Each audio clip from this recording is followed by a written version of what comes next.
The idea had been simmering in the back of my mind for months, a quiet but persistent whisper that grew louder every time I passed a woman on the street in a sleek dress or caught my reflection next to a mannequin in a store window. I'd always known there was something more to the way I saw myself, something that didn't quite fit the body I'd been given. But it wasn't until that Friday night, standing in front of my closet with a racing heart and trembling hands, that I finally decided to do something about it. I had spent weeks preparing, secretly ordering clothes online, watching makeup tutorials late at night, practicing walking in heels when no one was home. The first time I slipped into a pair of pantyhose, the smooth fabric against my skin sent a shiver down my spine. It felt right in a way nothing else ever had. But tonight wasn't about trying things on in the safety of my bedroom. Tonight I was going out. The dress was the first thing I put on, a little black number with a flared skirt that swayed when I moved. It hugged my waist in a way that made me suck in my breath, the fabric cool against my bare shoulders. Next came the stockings, carefully rolled up each leg, the garter belt clips snapping into place with satisfying little clicks. I had shaved my legs the night before, and the absence of stubble made me feel oddly giddy, like I was shedding an old skin. Makeup was the hardest part. I had practiced, but my hands still shook as I lined my eyes, smudging the first attempt and having to start over. Foundation, blush, a touch of highlighter. Each layer made the face in the mirror less familiar and yet more me. When I finally applied the lipstick, a deep, velvety red, I almost didn't recognize myself. The person staring back was soft, elegant, feminine. My heart hammered so hard I thought it might burst. Then came the shoes. Strappy black heels with a delicate ankle strap, the kind I'd seen women effortlessly strut in 1,000 times. I wobbled at first, gripping the edge of the dresser as I took tentative steps. My ankles threatened to give way, but I refused to back down. By the time I made it to the full-length mirror, I had found a rhythm, hips swaying just a little, shoulders back, chin up. I looked like a woman. I felt like a woman. The club was only a 20-minute cab ride away, but it might as well have been on another planet. Every second in that car was agony, my stomach twisting as I watched the city lights blur past. What if someone could tell? What if I looked ridiculous? What if I got laughed out of the place before I even made it to the door? The driver didn't say a word, but I caught his eyes flicking to me in the rearview mirror once or twice. I held my breath, waiting for a smirk, a comment. But he just nodded when I handed him the fare and wished me a good night. The line outside the club was long, a sea of glitter and tight dresses and cologne. My pulse spiked as I joined the queue, acutely aware of every glance in my direction. A group of girls ahead of me giggled over their cocktails, their nails gleaming under the neon lights. One of them turned, her gaze sliding over me, and for a terrifying second, I thought she was going to say something. Instead, she smiled. Just a quick, casual thing before turning back to her friends, but it was enough to make my knees weak with relief. Inside, the music was a living thing, thumping through the floor and into my bones. The air smelled like sweat and perfume, the strobe lights casting everyone in flashes of color. I ordered a drink at the bar, my voice higher than usual, softer. The bartender didn't blink, just slid the cocktail across the counter with a nod. And then I danced. At first, it was awkward, my movements stiff, my heels threatening to betray me. But as the music wrapped around me, as the crowd swallowed me whole, something inside me loosened. No one cared. No one stared. No one pointed and laughed. I was just another girl in the club, lost in the rhythm, the heat, the freedom of it all. I don't know how long I stayed there, spinning under the lights, the fabric of my dress swirling around my thighs. But when I finally stumbled out into the cool night air, my feet aching, my makeup smudged, I knew one thing for certain. This wouldn't be the last time. For the first time in my life, I had been seen. And I never wanted to go back. The walk back to my apartment felt different, lighter, like the world had shifted just enough to make space for me. The streets were quieter now, the neon glow of the club fading into the soft hum of streetlights. Every click of my heels against the pavement sent a thrill through me, a reminder that this was real, that I had done it. I had stepped out as her, and nothing had fallen apart. But the night wasn't over yet. A 24-hour diner sat on the corner, its windows warm and inviting. My stomach growled, reminding me I hadn't eaten since before getting ready. The idea of walking in there, still dressed, still her, made my pulse quicken. It was one thing to disappear into a dark club, another to sit under fluorescent lights where every detail would be visible. But the hunger went out, and before I could second-guess myself, I pushed through the door. The diner was nearly empty, just a couple slumped sleepily in a booth and a tired-looking waitress behind the counter. The bell above the door chimed, and she glanced up, her eyes flicking over me without reaction. "Sit anywhere, Han," she said, already turning to grab a menu. I slid into a booth near the window, my skirt rustling against the vinyl. The menu was a blur in my hands, my mind still buzzing from the club, from the sheer normalcy of this moment. No stares, no whispers. Just a woman having a late-night bite. The waitress, Janet, according to her name tag, came back with a coffee pot. "Long night?" she asked, pouring without waiting for an answer. I nodded. My voice caught somewhere between my usual register and the higher one I'd used earlier. "Yeah," I managed, clearing my throat. "Dancing." She smirked. "Figured. Those shoes look like murder." I laughed, the tension melting. "They are."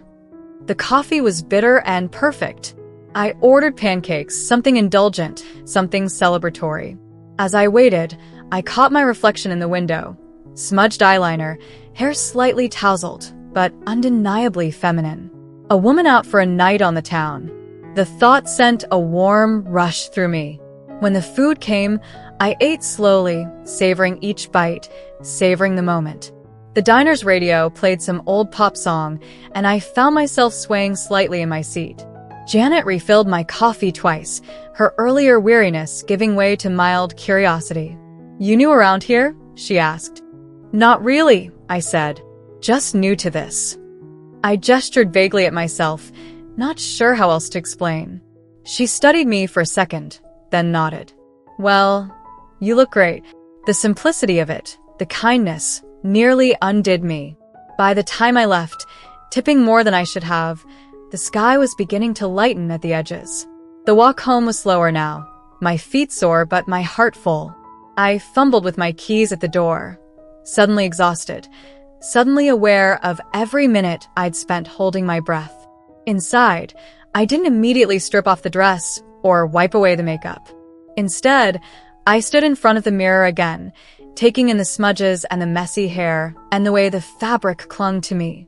This wasn't a costume. This wasn't a fantasy. This was me. I fell asleep like that, curled on top of the covers, still in my heels. And for the first time in a long time, I didn't dream of being someone else. I dreamed of where she would go next.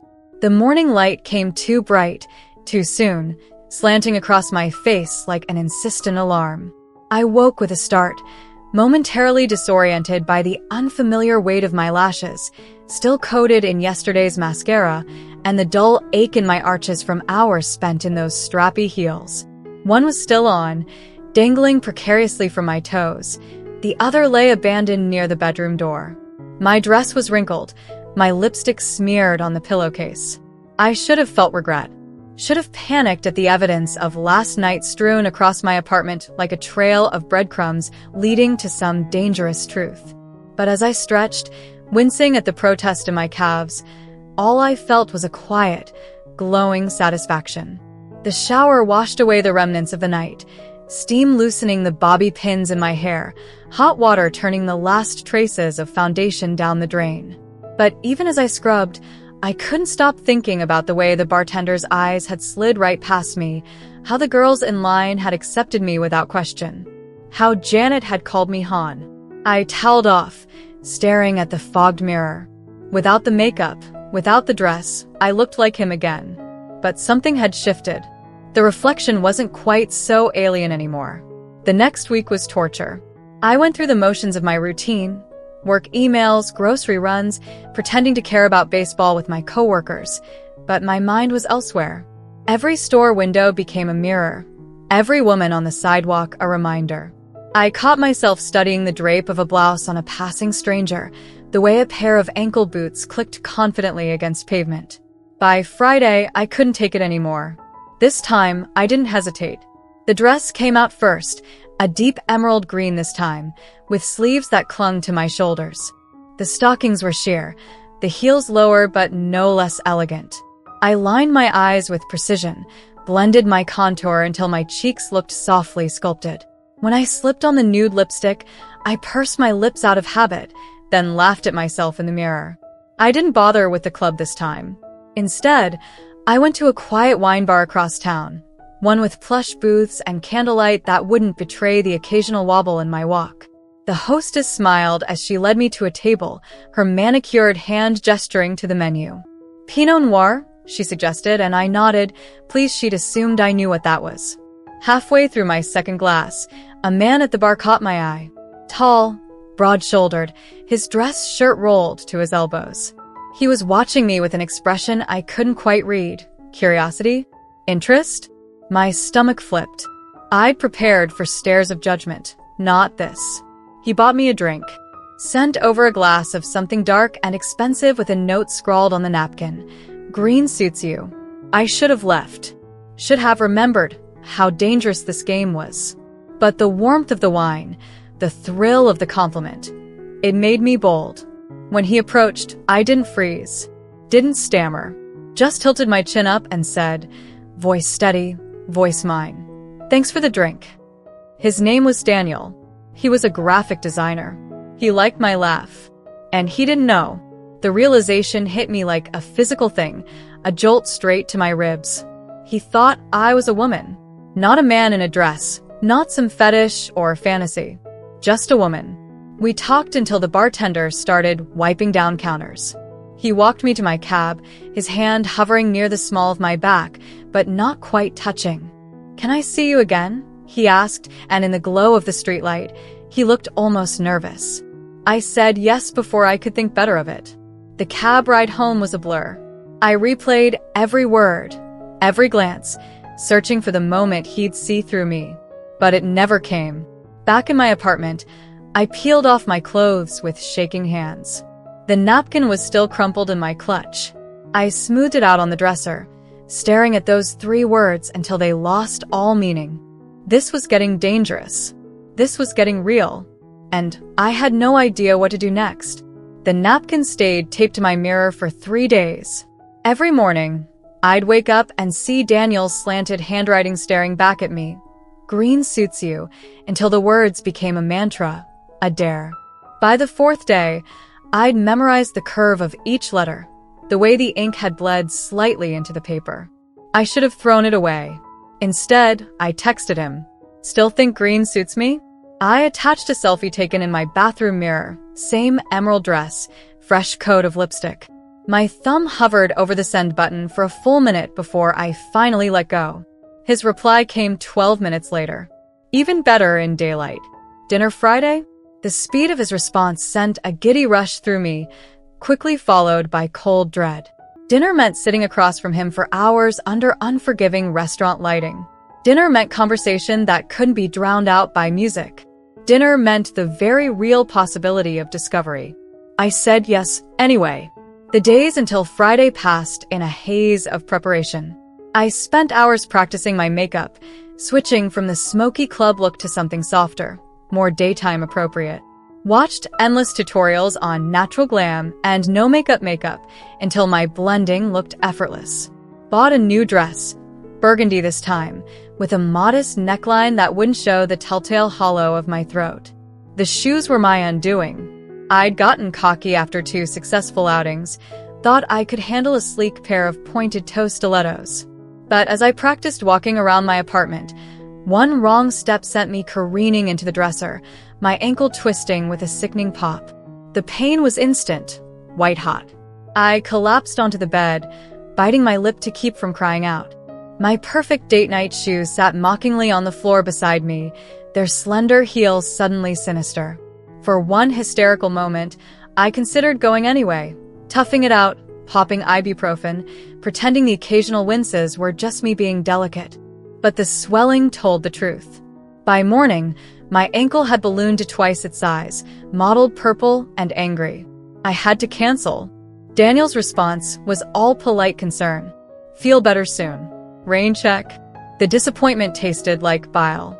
I'd been so close to a real date, to being treated like any other woman. Now I was stuck icing my ankle, staring at the unused tube of barely there lip gloss on my nightstand. The injury grounded me for 2 weeks. 2 weeks of limping around the office, of explaining my wrapped ankle to curious coworkers. 2 weeks of watching my carefully curated outfits gather dust in the closet. But it gave me time to think. This wasn't sustainable. The secrecy, the stolen moments, the constant fear of being found out. I'd been playing dress up, dipping my toes in the water, when what I really wanted was to dive in. The realization hit me one night as I absent-mindedly massaged my aching ankle. I wasn't just a man who liked wearing dresses sometimes. I was a woman. The truth of it settled over me like a second skin. It explained the lifetime of discomfort, the way I'd always felt like an imposter in my own body. The club nights, the wine bar, even Daniel, they weren't just experiments. They were me trying to survive. My phone buzzed. Another text from Daniel. Ankle better? There's a new Italian place opening downtown. I stared at the message for a long time before responding. Actually, there's something I need to tell you first. The words hung in the air between us, heavy with implication. He deserved to know. I deserved to be known. Whatever happened next, I wouldn't be going back in the closet. Not even for strappy heels. Thank you so much for watching till now. It means the world to have you here. This community is all about empowering each other and celebrating the incredible journeys of everyone on their path to living authentically. If you're ever feeling lost or alone, remember you have a whole family here for you. Hit that subscribe button. Smash that like button. And let's keep inspiring each other, sending you all the love and strength in the world. Until next time, live your life by your rules.